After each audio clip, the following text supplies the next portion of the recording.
Hi everyone. I'm just about to share my screen. Whilst I do that, just to introduce myself. I am Donna Warrener. I'm the Learning and Development Director at Lloyd Register, and I'm just going to give you a little bit of a look through our story and our story through to Blend and what we do with it. And I'll give a little bit of history on Lloyd Register itself as well, just so you can understand a little bit about the challenges and how the technology has supported us in our learning journey. So let me just. So Lloyd Register are a professional services firm. We primarily work in the maritime industry. As you'll probably notice from some of the images that I'll have on just the couple of slides that I have. We've been around since 1760, so we're an organisation steeped in history. And as the slide says, we sell our colleagues' expertise. And there is a need for us to continually maintain this standard and capability of expertise of our colleagues against a number of external standards and regulators. So learning and continued professional development is really important to us. As of course it is to many organisations, but we have got a lot of additional boxes to tick because of our regulators and external bodies. We have a wide colleague reach, so we're in over 70 different countries. We are a mixture of field-based and office-based colleagues, but over a third of them are based in the field. So of course that presents us some challenges as well in terms of reach and getting relevant learning out to colleagues. We're an organisation, as I said, that's been around for a long time. We have, of course, changed in the 250 years since we've been around, but change has been relatively slow compared to some organisations. And the nature of our work and our culture is that we are traditionally a risk-based organisation, and we have quite a cautious culture. So again, that's presented us with a number of challenges in some of the things that we've tried to introduce from a technology perspective. Having said that, we have had quite a period of change over the last 5-6 years in terms of our learning organisation and particularly in our learning technology. So this is just a quick view of the journey that we've been on in a relatively short period of time. And TalenTeam have supported us through this technology journey from pretty much this period where we've launched Jam. So prior to 2016, Lloyd Register didn't really have a central training function.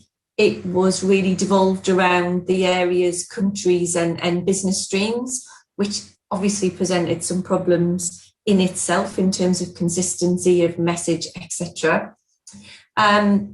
So in 2016, we had a change of CEO. We've subsequently had another change of CEO in 2021. But with the change in 2016, it was really down to a lot of colleague feedback from around the world that initiated the Learning Academy setup.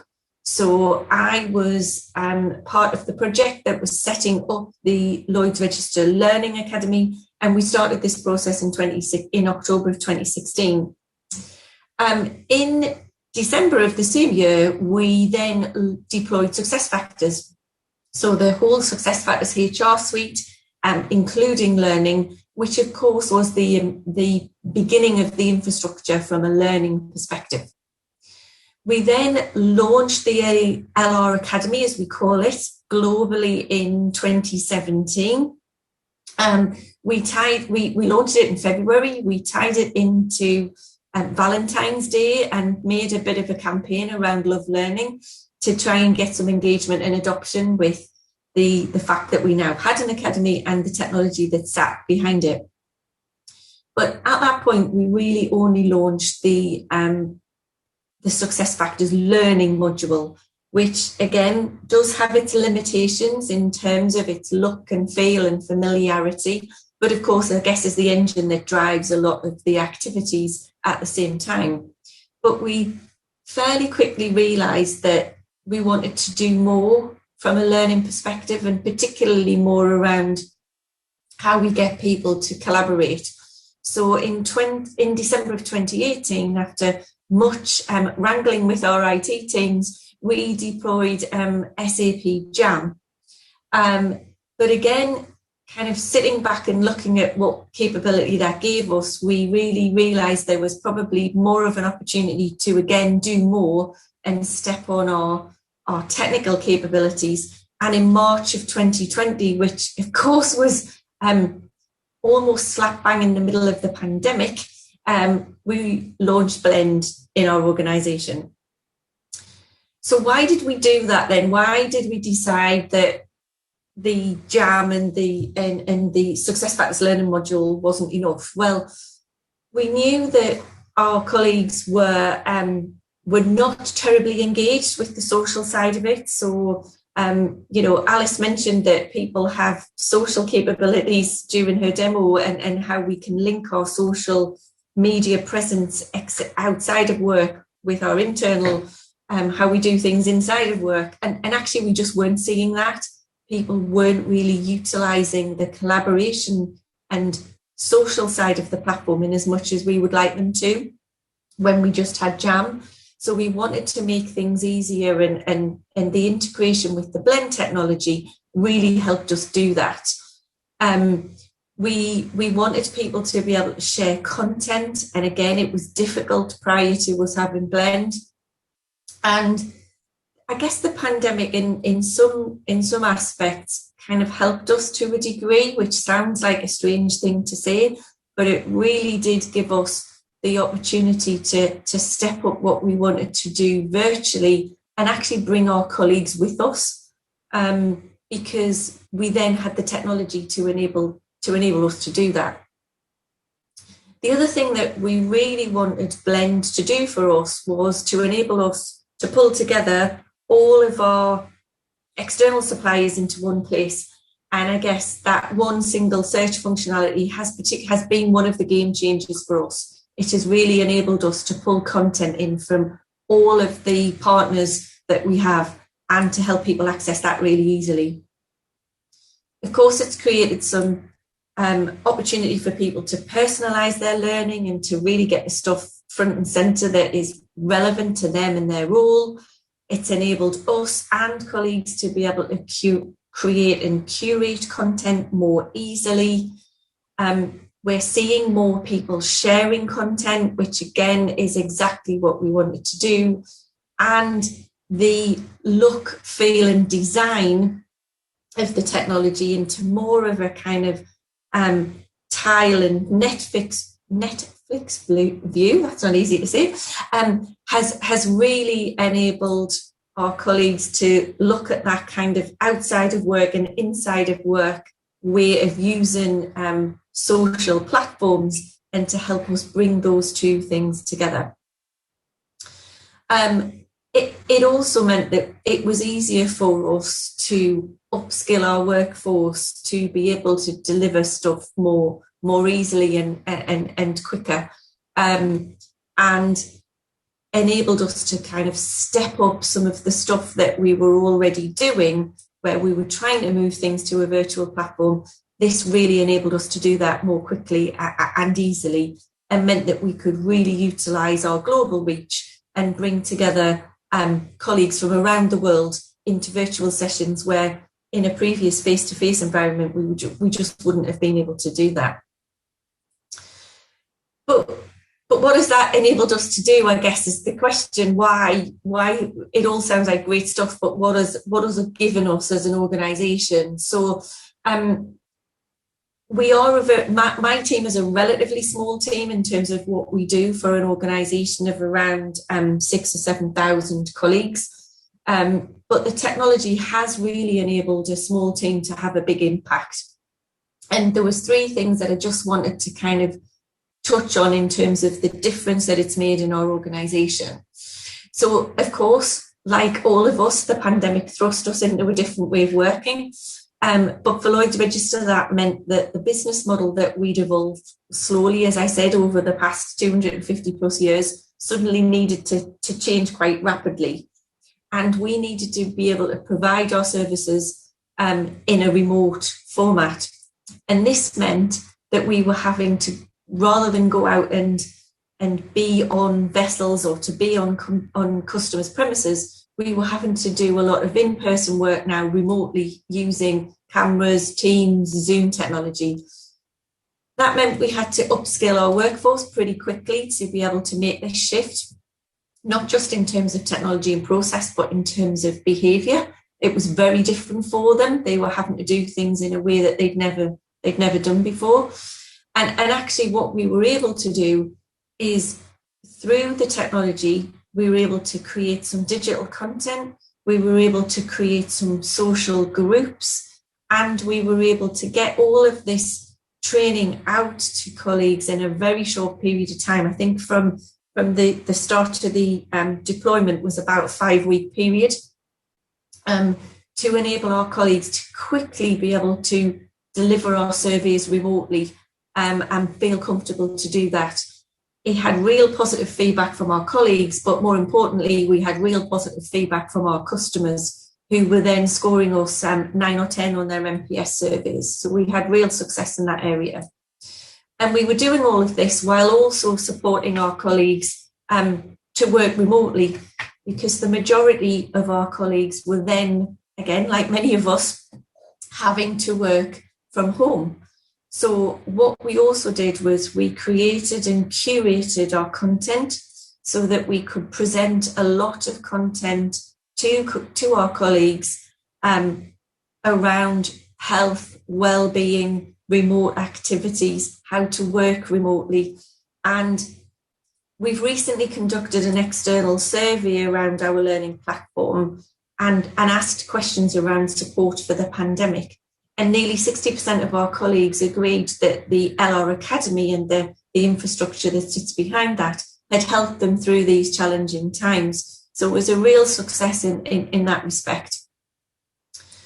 The next thing was around creating a collaborative learning culture. We have a lot of expertise in our organisation. As I said at the very beginning, we sell our expertise and the knowledge of our people. And being able to share that is a real key step forward for us. Rather than email and everything around the organisation, we're now able to have collaborative groups where sharing is made much more easily. And I kind of drove the implementation of Jam and Blend hard from a learning perspective, because I really saw that this was an area where we could really have an impact.